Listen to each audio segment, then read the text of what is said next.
I saw withered sunflowers in the early evening amber light, the wind whistling through their dry and faded petals, their stalks gray and coarse.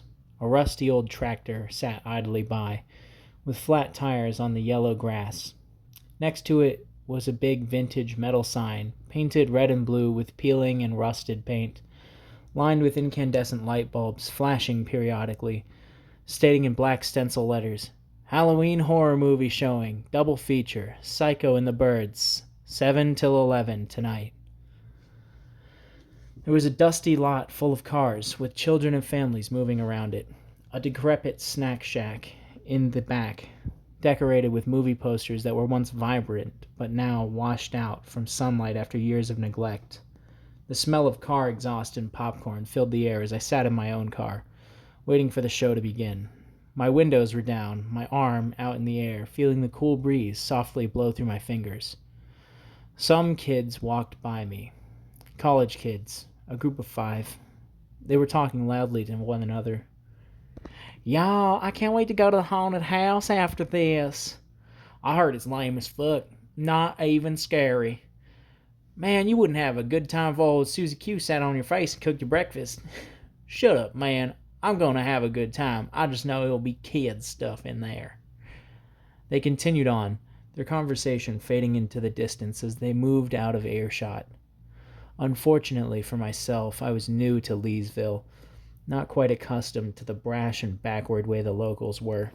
I had already seen quite enough of them to make my mind up, having heard so many of them talk about how the liberals are poisoning the youth and the gays are destroying the family unit and the DEI people are taking all the jobs, which was all I needed to hear to make up my mind about the sort of human cum stains I had to share this town with.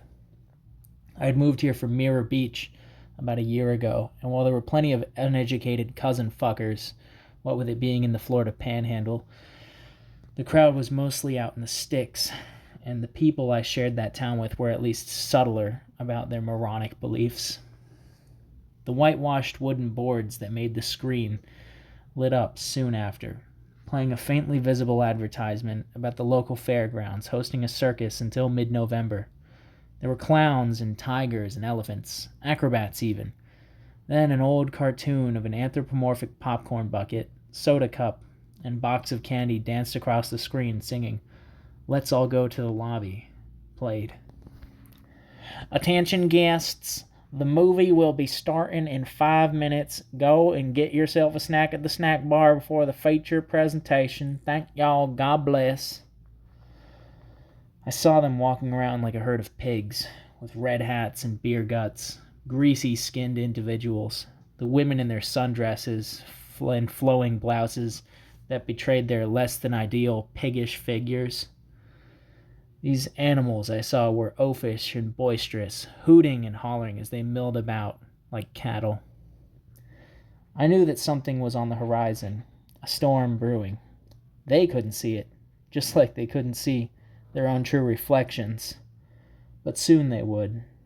The cold winds that precede a storm were just beginning to blow upon the dusty lot as the sun disappeared below the horizon and the night truly began.